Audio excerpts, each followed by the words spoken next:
One, two. Tasty. Oh, I'm 75. Shit, that's pretty high. Turn that down. It's a bit red hot. I think I'll be 69 too. Yeah, 69 is a good level for me as well. Yeah. It's good yin yang. Yeah. All right. Turn this guy down. I need to change my instead of chick 1 2. It needs to be chick 6 9 chick 6 9. Fucking no check. Fish chips. Fishy chips. Chips on fishes. All I like is plankton. Here you go. That's so one of the things that I've actually found with a lot of Australians is instead of saying 6, like, well, when I say 6, to me it sounds like the number 6. Right? Yeah. But when some Australians say 6, it sounds like they're saying 6. Yeah, it's sex. Yeah, it sounds like you're saying sex. Yeah. There's a difference between 6 and 6. That there is. True. Not much between 69 and 6, though. No. And have you heard about the meme that's going on now? It's like people are asking like the parents and shit, like, would you 69 at 69 on their 69th birthday? Like, oh, do you guys still 69? And just filming their reactions. Yeah, it's pretty funny. Someone like this number.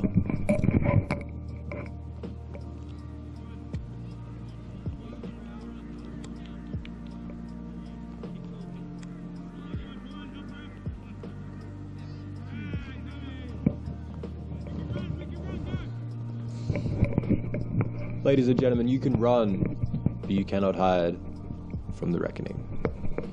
Welcome to the reckoning. We're coming to you from a field, in a place, reckoning with 2 old mates. One's a pirate, one really likes pizza. Yes, I do. Why do you like pizza? Why is that your brand that you've kind of developed? Is that your brand? Would that be a correct assessment? In a way, kind of.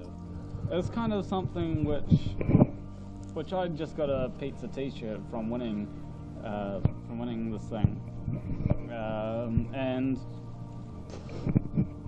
when I came to it, there were 3 things that were available. Number 1 prize was a pizza T-shirt. Second prize was a pizza tote bag, and third prize was stickers. All right. Well, was the game relating to pizza in some way? Well, the person who made it was a developer on Game Jolt who goes by Pizza Makes Games. And so this is his logo. But I hate the Dominoes, you like the Dominoes. I love it. I haven't played Dominoes. Maybe not officially. No, I've never played Dominoes officially. Not officially. You mean like, is that the game where it goes tops one over and the other over? That's Dominoes? No. Dominoes is like a game. You play a game with those little things that people flip. Well, like that's another game that you can play with Dominoes. But like originally, it was like another game. Yeah, they have dots on them, right? Yeah, it's like points and shit. I don't even know how to play dominoes. Yeah, there's a 1, 2. Yeah, I forget how the fuck you play the game. Me too. Strange name for a pizza company, isn't it? I mean, it's like calling a pizza company backgammon. It's like, why? Backgammon. Why, man? Why? It's like, I don't know. But Dominoes have so many different names attached to it. It means so many different things. Like what does it mean? I mean, like, Domino. Man, you got the red on the right, blue on the left there. You know, man, the blue's got 2, the red's got 1. What does that mean? Those are the Pepsi colors, at least. Pepsi colors. Pepsi colors. Oh, Pepsi. It could have been foreshadowing its switch from Coke to Pepsi. For parent company. Foreshadowing its switch. Yeah, because, you know, like it says it has a red 1, and that's the color of Coke. Oh, yeah. And then it has a 2 for blue, and that's the color of Pepsi. Could have been foreshadowing. That's my conspiracy theory of the day. Oh, yeah. Do you have a favorite conspiracy? Sorry? Are you going to be famous, Lee? Lee's already famous. Yeah, go me. Lee. Bruce Lee representing on the record podcast. I'll give Lee this. It's okay. Hello. Alright, I'm just going to... What's that? Station, what do you want to do? Do you want to have Dominoes or do you want something else? Already. Ah, okay. I'll have something else. No, of course. Have Dominoes if you like. Ladies and gentlemen, nuanced perspective. Do you like Dominoes? I do like Domino's. Oh my god, I'm the only one that dislikes Domino's here. Wow. Well, It's probably actually because I gotta be honest. It's probably because I used to have a pizza called, I used to like the pizza from this company called Mad Dog Pizza, and then they got bought out by Domino's, and so when they got bought out by Domino's, Domino's was the next best thing, and I never really liked Hell's Pizza. I suppose it's because I didn't really have a good experience with the first time I had Hell's Pizza, so I've never really liked it. And with Pizza Hut, I've just never liked that either. I swear to God, some of the workers, they wink at me. Yeah, Yeah, I like you. but they're not girls. Maybe they still like you. Hey boy, bok choy. Oh boy. Oh, nande de heshka. Oi. Anyway, I'm just letting you guys know so you guys can like put it on your podcast. Yeah, man. It'll be on the podcast.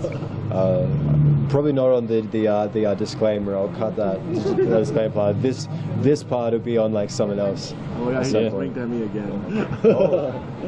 Oh, we got another wink. Hey, winky boy.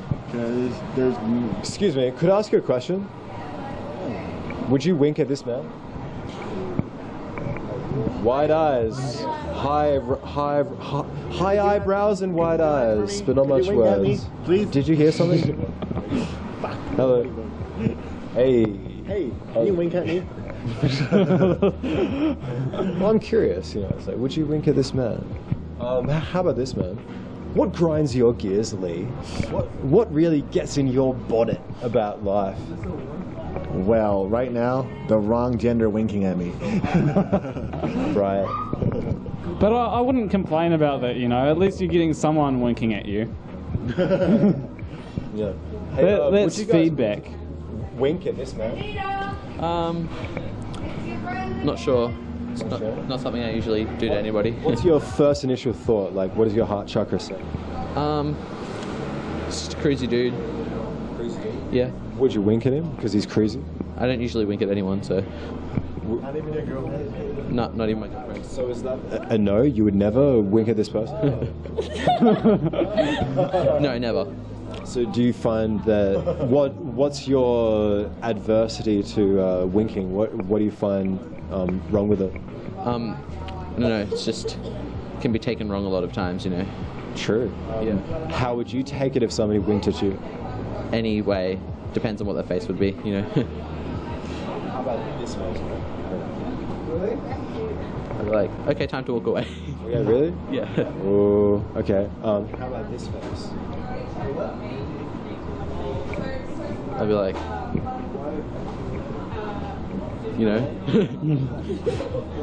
Good content, eh? pretty good content. What do you reckon much? Reckon? Like reckon about shit. Yeah. Sometimes.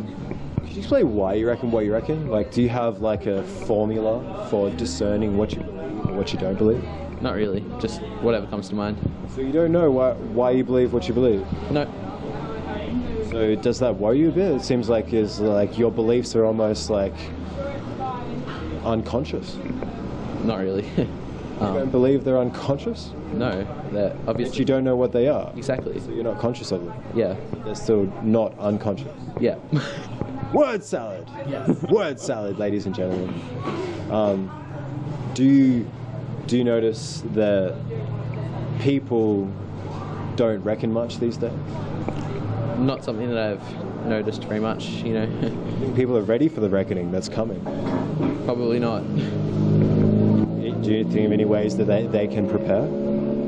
Just reckon stuff, heaps. Start to reckon stuff. So if they start to reckon stuff, they can start becoming prepared. Yeah. But you're not going to do that. No, I'm not. Yeah, that's fair, man. Yeah. If you had a podcast and you were asking me a question, could you think of something you'd like to ask me?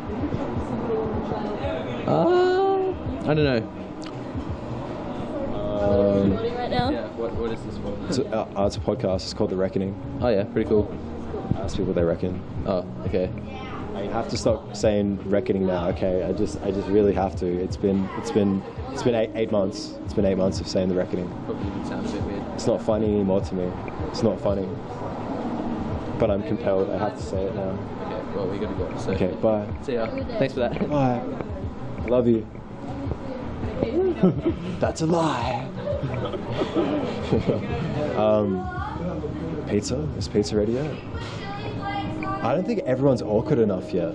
Maybe I can make it more awkward. What do you reckon, Chad? Absolutely. You've already made me very awkward, but I'm okay with that. Feels good, doesn't it? A bit awkward. No, it feels Spicy. But so anyway, I just saved myself $220 in illegal camping fees because I just didn't pay, and it didn't really affect my visa application. Whoa! Yeah. Whoa! Yeah, I simply put. He's not his real name, by the way. I do not owe the Australian public service any outstanding fees. That's it. That's wonderful. Yeah.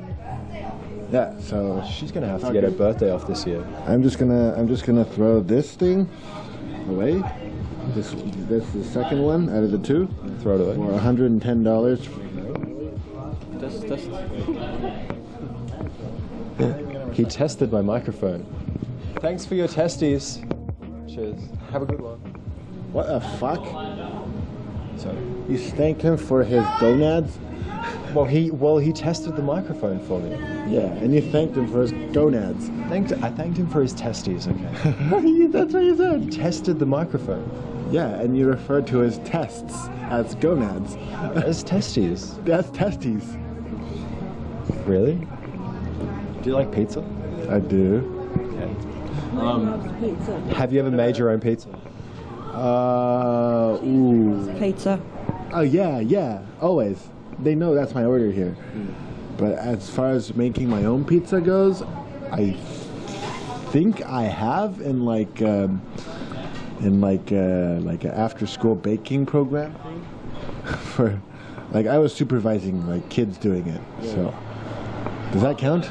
Yeah, for sure. I mean, like you supervised it. Did you actually make the pizza yourself? I can't remember. You'd remember if you made pizza. It's a wonderful experience. You should make some pizza. Spinning the dough, but that might have been some other occasion. One problem with pizza though is like you get greedy, right? You put too much motherfucking toppings on it and it doesn't cook evenly, right? But you're like, true. I want more toppings, yo. I want to put everything inside of the pizza. Oh, speaking about pizza, I need to stop saying pizza. There's actually a song called Epitaph, right? Okay. And are we making a meal? yeah, so there's a joke that we did in school when it came to that. Can I hold the bag? I think I can hold the bag. Or Lee, can you hold the pizza without eating it? Is that possible? I'll hold the bag. Or we could just sit down there and eat it. Or we can sit down here. Do you want to sit down here, guys? Pause the podcast. All right, ladies and gentlemen, we're gonna eat some pizza. I'm just going to finish what I was saying about Epitaph. Yeah, sure, of course. And the joke was, it's like, this is a song called Pizza.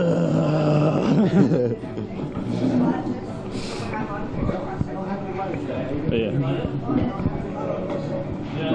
yeah, we've ventured past the disclaimer at this point. This has become something else. Do you reckon much? Reckon?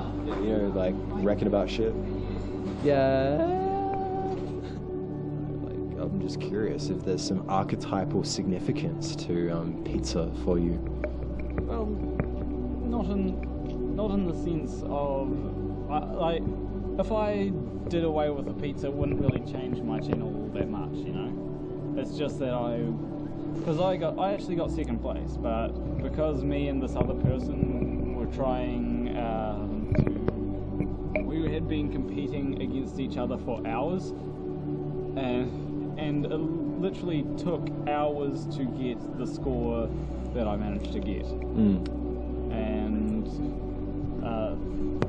And then all of a sudden, the last few minutes, some other dude gets a score that's higher than both me and this other guy that were competing.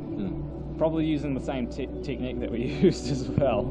Yeah. And so the guy who made the game was basically, he decided, okay, you know what, you can get a pizza t-shirt, and because the other guy, he didn't really want the stickers, he wanted a tote bag. He didn't want the pizza t-shirt. And so yeah, we ended up getting prizes that were more than what we got, but it had really been a back and forth as well, because he'd get a better score than me, I'd get a better score than him, and so yeah.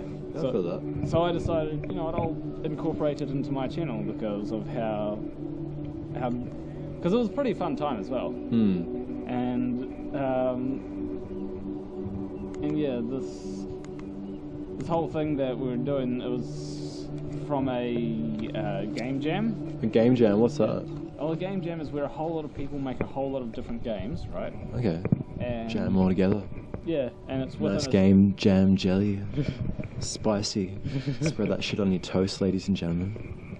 And you've got a time limit as well. So I've been involved in about 3 game jams. The first one was where I built a game called Unescapable. Okay. And then the second one was where I built a game called 5 Nights at Nothing. Okay. And the third one was where I built a game called Lucid World. Ooh. And I managed to actually complete 5 Nights at Nothing to a satisfactory degree that I was happy with, because the point of the game was it was pointless. Oh, it's a pointless game. I hate those fucking games, man. There's no point. But that was the the point is What's there the is point? no point. What's the point of a pointless game? It's a circle. There's no point. You know, maybe you might be wanting to play a game and just waste, you know, half an hour. I have a That's point. frustrating. I found a point in my pocket. Hold on. It's called a disclaimer. I like to diss all the claimers out there that claim that they reckon and they're not motherfucking reckoning. So this is the disclaimer for the Reckoning podcast. And I've written down some notes as best as I can, you know, gather together my thoughts for disclaiming what the fuck you're gonna see, or not see, visualize, I guess, if you're listening to it. Motherfuckers are like, you should do video, and that. I'm like, yeah, whatevs, you know, I like fucking audio because you can visualize what's going on when you're talking to people. Like, you can't see us right now, but we're in a field. It's quite beautiful. Heaps of birds. Heaps of birds. Heaps of birds, but they're not quite loud. They're not birds, they're bats. Oh, we can't stop here. This is bat country. They're bats. Well, this is relevant because what I'm doing, I guess, is gonzo journalism in the sense of it's satire. It's not meant to be taken literally. You don't need to, like, you know, don't come to us for your news source. All it is reckonings, motherfuckers that reckon shit. And some motherfuckers that get wrecked at the reckoning. Hashtag wrecked at the reckoning. Hey, guys. Would you like to be part of the Reckoning podcast? Okay, have a good night. I just walk around the streets, ask people what they reckon about shit, put it to instrumentals. So here is the disclaimer.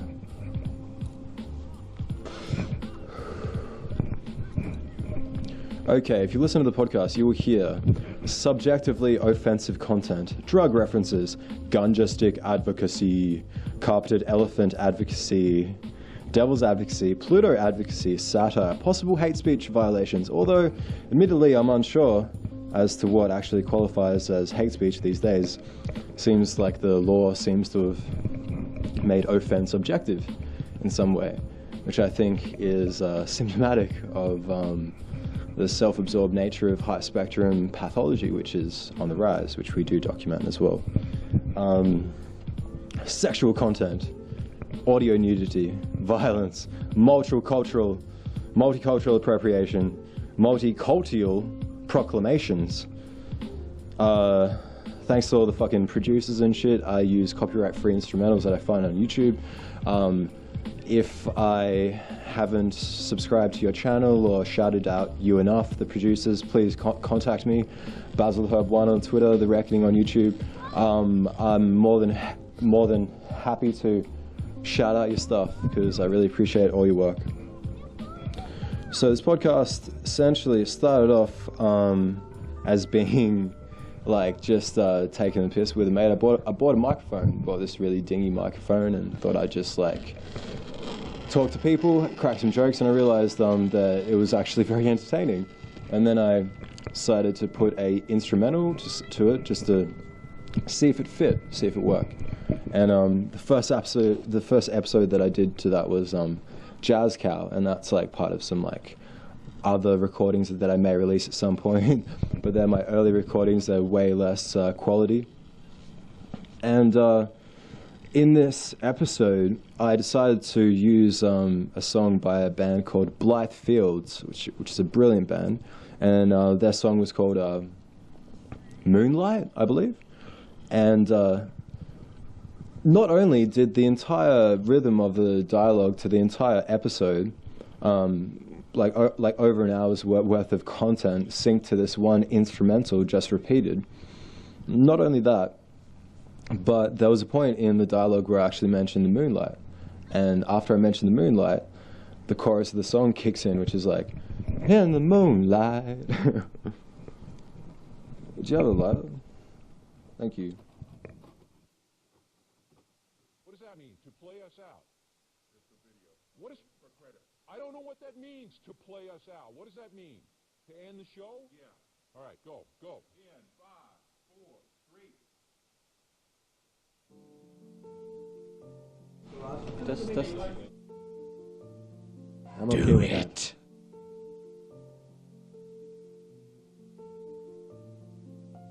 Okay, time to walk away. A pizza. Oh boy. As I was saying, started off taking a joke, realized it was pretty good, so I decided to buy another mic. And then that's all the content that I'm going to release was season 1 of The Reckoning, 12 episodes, all in Melbourne. The most explicit content would be on Snowmen Are Coming to Get You, which is 12 hours long. I realize a lot of motherfuckers are saying 12-hour podcast. Probably not going to listen to that. It's a bit of a, like, I'm trying to make a statement to a degree that, like, I'm going to do what I want to do and talk about the shit that I find interesting and make something that I like. And if other people like it, great, cool, share it. And but I don't want to tailor my content to my audience. I want if I have an audience, if they like my shit, then if they want to sponsor me to create more shit, then I'll create a Patreon or whatever. You know, I'm pretty new to all this stuff, so like I'll develop some kind of Patreon where they can sponsor me if they want to have that money go towards a tour around Australia. And I will just continue with the disclaimer now. And yeah, so I noticed that upon starting the podcast, I began to notice certain patterns in people's thinking, and it inspired me to actually start researching psychology a lot. And I discovered that there's a very large online community on YouTube and such that are dedicated to actually spreading awareness about the behavioral traits of people high on the spectrum of personality disorders. Okay. Yeah, and I noted that most of the people that I have conflict with in my life, it's like a personality type clash, really, when it comes down to it. And I noticed that they all had the same pathology, relatively. So I began to notice this trait. And then I noticed that pulling out a microphone in a public space is almost like dropping a line in a pond of like narcissists, and you know, it's like just got the juiciest meat you could ever imagine.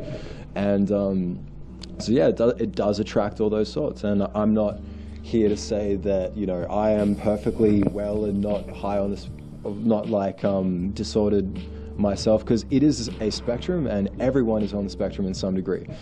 And that's what I found from starting this podcast. But how it's changed is, like, I spoke to people and I realized this pattern, then I realized it within myself and my own pathologies, right? Yeah. And I found that the best way to kind of get outside of your own ass is essentially experience and talking to as many people as you can. And when I started doing this podcast, I had some really interesting conversations, and I began adapting my own reasoning in my reckonings, and what I found essentially at the base of it, at the core of my issue with people, was some motherfuckers aren't reckoning, essentially.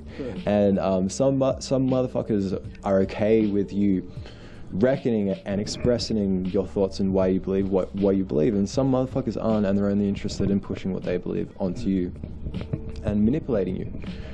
And so I wanted to make this podcast somewhat as a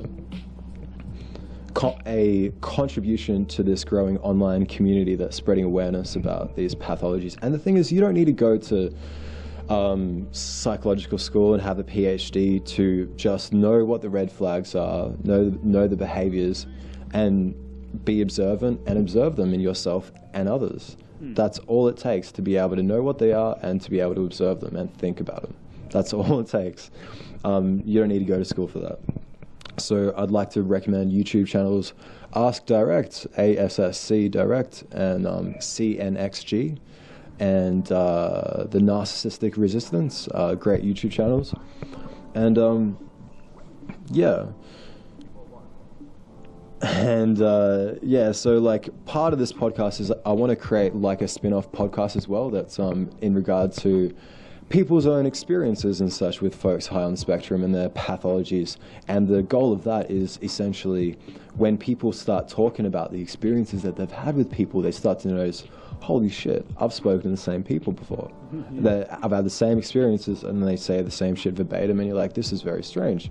People are going to think this shit's scripted because you hear so many people on this podcast have the same mannerisms, same tone, same thoughts, same verbatim answers to questions, and it's all real. It's all real people on the street. But to say that it's real is not to say that it's all literal, okay? Because like satire is a thing, motherfuckers, and this shit's freestyling interviews mostly.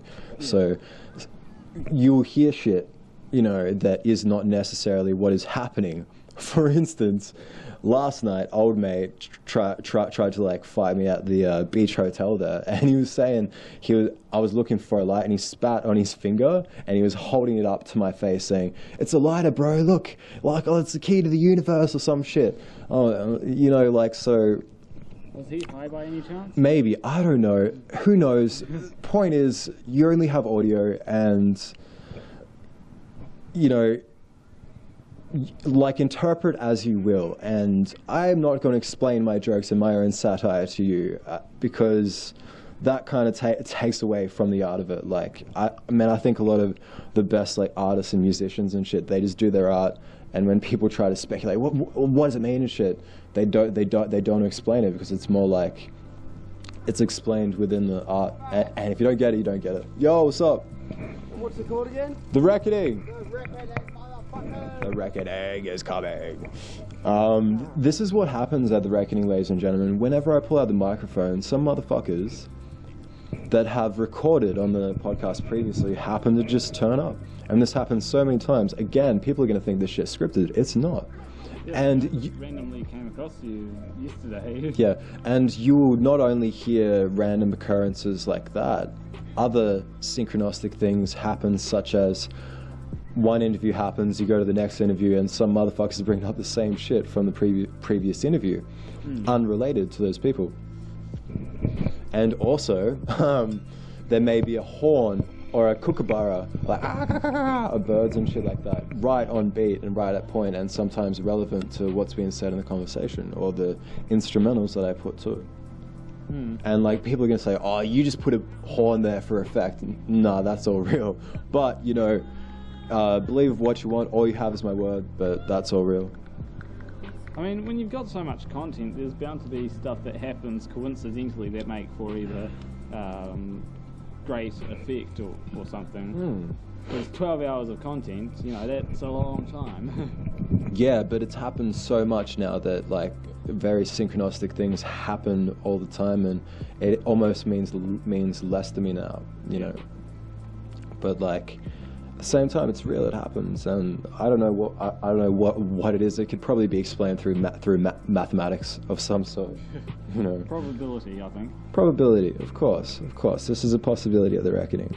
But yeah, essentially, like, I want to create this spin-off podcast where I can talk about, you know, I've had many experience with such people, and I would like to speak to fellow podcasters out there that are interested in the same shit, and fellow psychologists, and not that I'm a psychologist, but like people that are in that field and want to talk about it.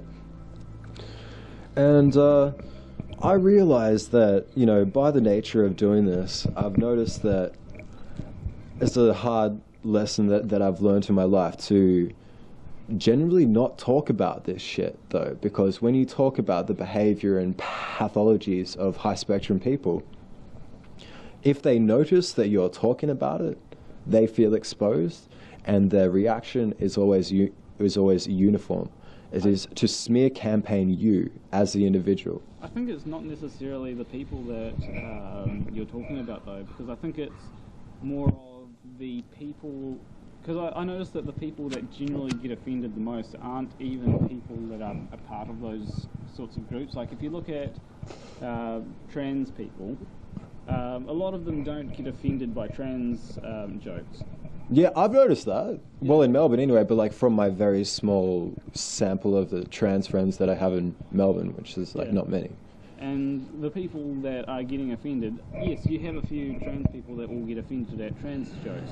But the large majority of the people that get offended are people that aren't trans, that go, you can't make that kind of joke because it will be affecting trans people. You see that with every sort of these elected representatives of groups that aren't actually elected. They just like elect themselves. Like you know, retard's illegal to say in some states in America now. Do you really think that like retards put that legislation in place?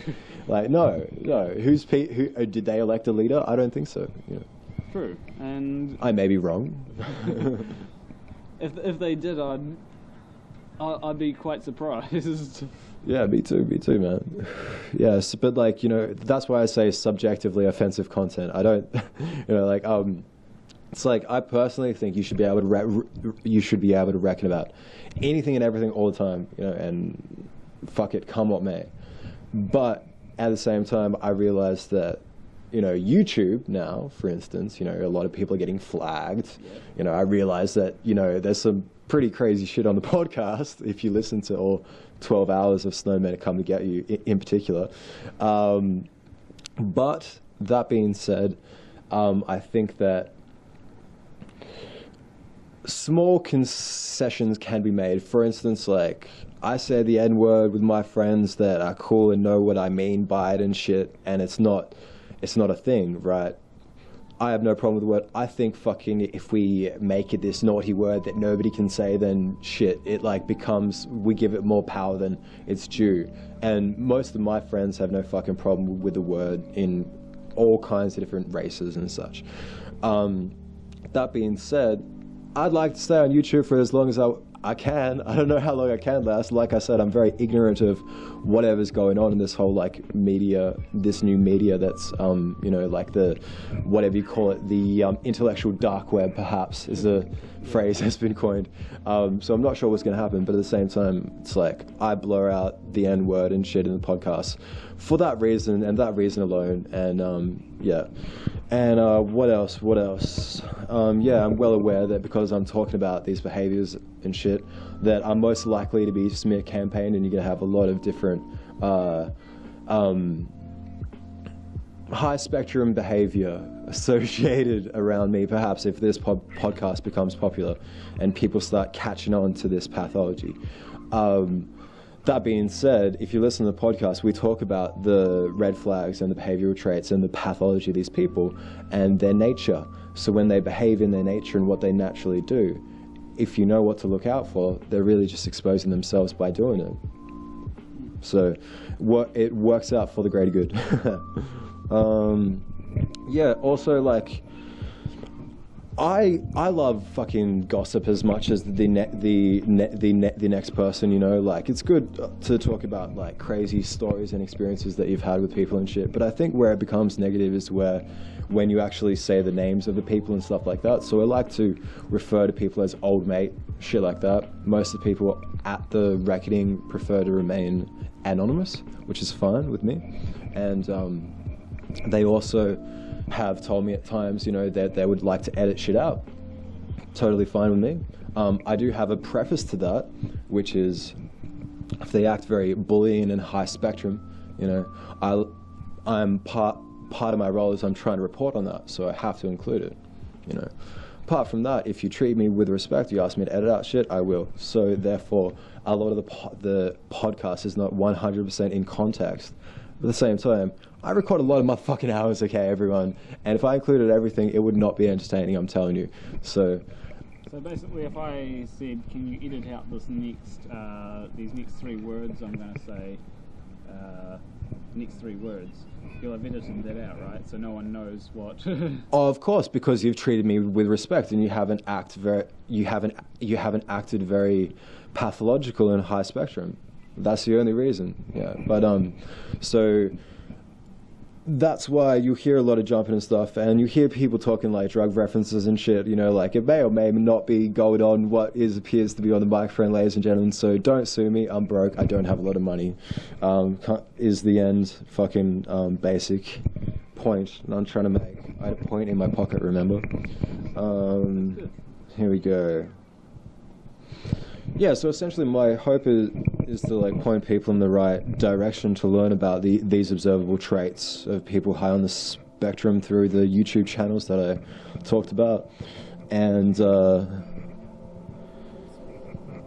yeah, hopefully people will start noticing it more and talking about it, and we can have a discussion about this shit. My goal, like originally, I was pretty fucking arrogant. I was kind of like, I did have this idea like, dude, if it becomes really, really like popular, it could be like change the world kind of thing, man. You know, start a cultural movement and shit. But really, like when I thought about it and really analyzed what I wanted, it wasn't that, you know. All I really wanted was to change my own life. Yeah. You know, and essentially what it came down to was like family. You know, I've never really had family growing up. I was very isolated. So, and then I started reading a lot of Carl Jung, and he talked about this like 12 archetypal personalities, right? And once you identify your own, if you find the other 11, then that's like your tribe, your family, right? So part of the kind of like subconscious goal of what I wanted to achieve with the Reckoning really is just that, you know, like trying to create tribe, like a family, and hopefully, you know, go on the road, network with people, local producers. If you want to give me your beats, feel free, hit me up, Basil the Herb 1 on Twitter, and yeah, that's kind of the goal. And then see where it goes from there, because, you know, like life becomes a lot more fucking interesting when you approach the unknown. And I got, like me, I was very lethargic with shit, you know, like there was stuff that I know that I needed to do to have meaning and purpose in my life, and I just didn't do it, and I neglected it, you know. So once you actually make that choice, your life just starts becoming better in every single way, and I hope that more motherfuckers approach the chaos in life. And yeah, I think that's essentially it, man. I mean, like satire, you know, fucking, you know, don't take this shit literally. The lights are turning off, ladies and gentlemen. It's a synchronistic moment. The Reckoning is coming. Do you have any thoughts? Are you asking Jack or me? Like anyone. Yeah, well, I think that when it comes to trying to start a something like a YouTube channel or something that you do, I think that it's really enjoyable, especially in the beginning, because when I created my YouTube channel, for me it changed me because of the fact that I didn't. I generally just worked on my game, and that was it. Having this YouTube channel, okay, it distracted me from the game that I was working on, but I found it to be much more satisfying than working on this game. And obviously, at the time, I had high hopes. I was like hoping I'd be the next PewDiePie. Yeah, I mean, like, but like, there's nothing wrong with that. I think, you know, like, fucking Joe Rogan's like a fucking hero of mine, man. And like, part of the reason why I so wanted to do podcasts is like, I just obsessively listen to podcasts. Yeah, like you And- want to be who you sort of read about. Yeah, but also it's like it comes down to that old adage, like what you most need to find is where you least want to look. Like I was so very much interested in podcasts, but my life, you know, like my it was kind of like a lot of bullying and social outcasts and shit like that. So I had high social anxiety, right? So for me, my biggest thing that I was pathologically avoiding of and the highest anxiety was people, right?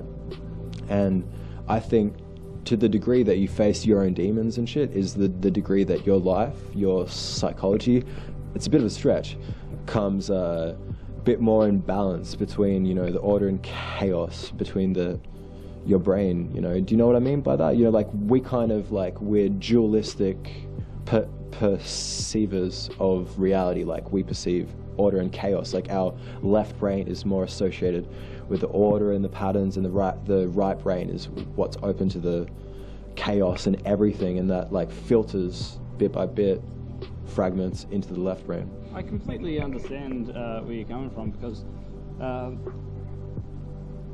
when it comes to, I'm just trying to get my thoughts together.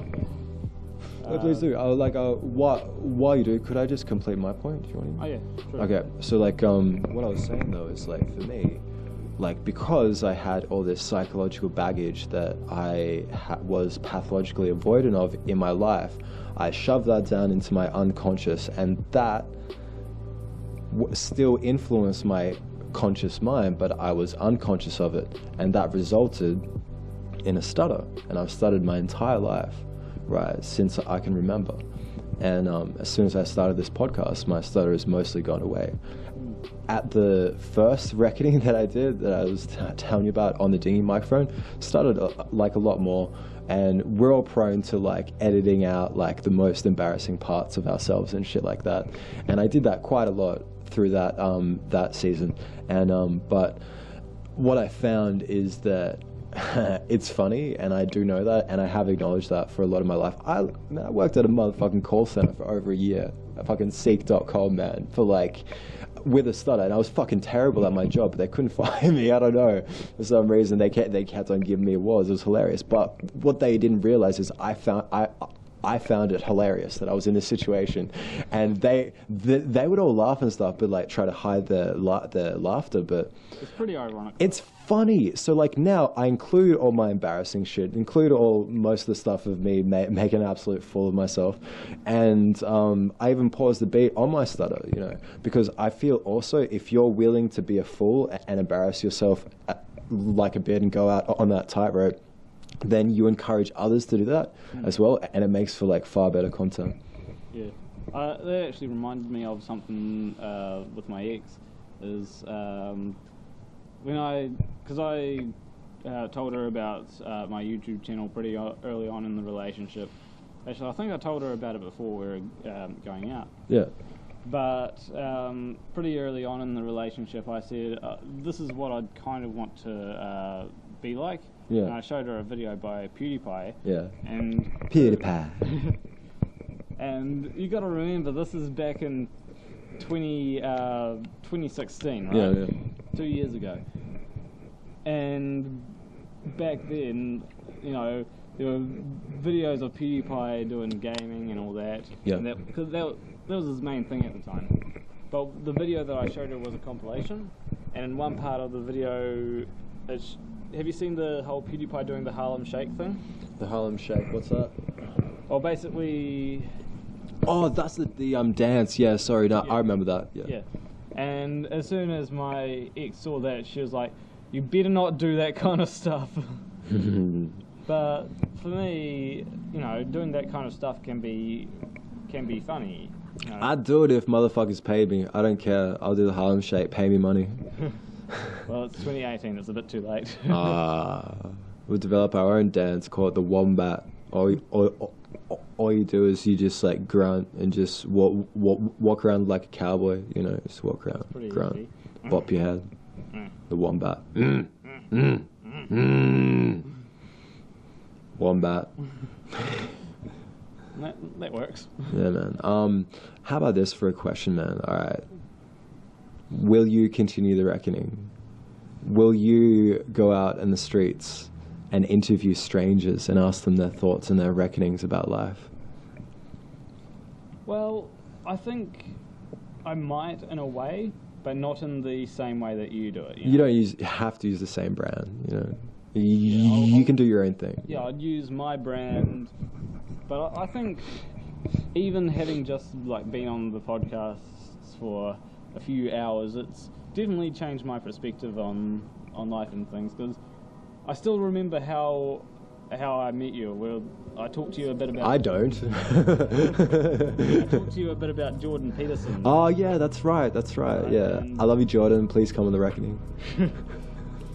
But the thing is, I will remember that, and I'll probably, in the back of my mind, when I'm doing these things that would be similar, not exactly the same, I'll probably remember the reckoning sort of thing. Well, I think it helps with conversation so much to be like, rather than saying, coming from a position of saying like, this is my hypothesis, this is it, this is absolute, you know, like, fuck your reckonings, I'm number one king reckoning on top of the hill, Bumbleclat, one time Babylon gonna fall, etc., right?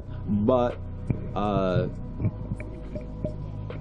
when you ask people, like, what do they reckon, and you explain what you reckon, but you also explain why you reckon what you reckon, and your logical kind of like thought processes, ladies and gentlemen, then you can actually have some kind of communication where you're on the same plane, you know, like, and it's hard because these days people are turning way more to the abstract conversation. Like, it's very hard to have that kind of observational reckoning logic conversation. We're talking about very abstract things such as religion and politics and etc.